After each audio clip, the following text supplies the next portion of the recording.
Naturally, from a football review committee perspective, we're all delighted that all the hard work over the last 9 months was to some avail. We produced a lot of surveys and reports and been on the road the last number of weeks visiting all the clubs at their various county committee meetings.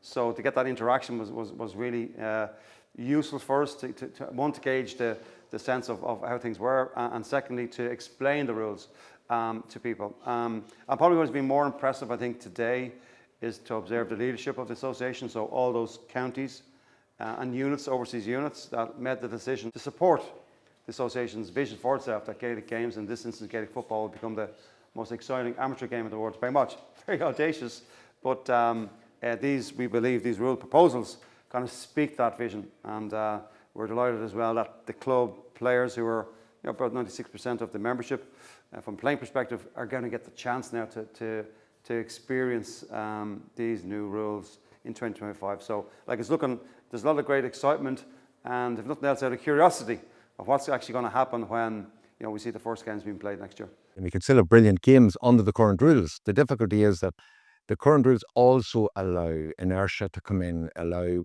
teams to pull players back to try and stop the other team scoring. And I think this is just us, the administrators, stepping in and saying, okay, we're going to tweak it, we're going to do X, Y, and Z to try and make it maybe a more entertaining spectacle.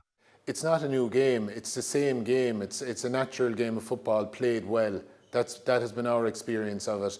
And that's what I'd be hoping for, that by the time the end of the league comes and there are the couple of issues that will arise undoubtedly and that they've been ironed out, that's all. People aren't going to even be talking about the rules. They're just going to be talking about the quality of the matches and the quality of the scores and so on and so forth. So I think supporters will be engaged because, yourself, going to games, people had stopped going to games, and people at games, they were on their phones, they were talking to each other. They weren't engaged in the way that you'd be if you're at a hurling match where you can't take your eyes off it for a second. And that's the aspiration, that you want to get football back to that again, because that's the way football used to be as well. I'd say there's very little preparation to be done. And the reason I say that is that I've looked at the regional tournament in Meath, where there was 4 clubs, 4 groups of 4 clubs, 12 games, 2 semi-finals, 14 games, and the finals 15 games. So over those 15 games, it works seamlessly. First couple of games, absolutely. There's a lot of learning about what rule works where. And the interesting bit when I spoke to the players after the game up in Ashbourne last Saturday was they said they learned just to play the game of football and let the rules sit on top of their game of football. And so I'm only giving the evidence of how much work they did. They said very little. The second day they said that, I asked them, do you want to go back to play the current rules? And they said, absolutely not.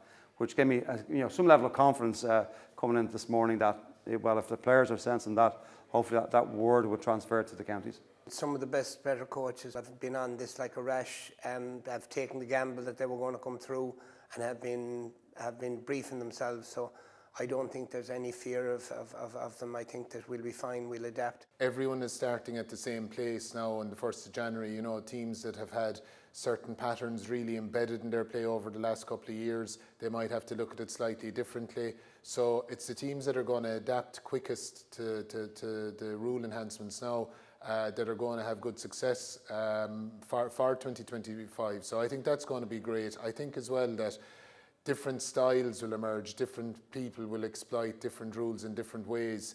And that was probably one of the criticisms of the game over the last year or two, that there was a lot of the same kind of matches. We saw the same kind of patterns, the same things happening week in, week out, whereas, we should see a lot of different styles again, and that can only be for the good.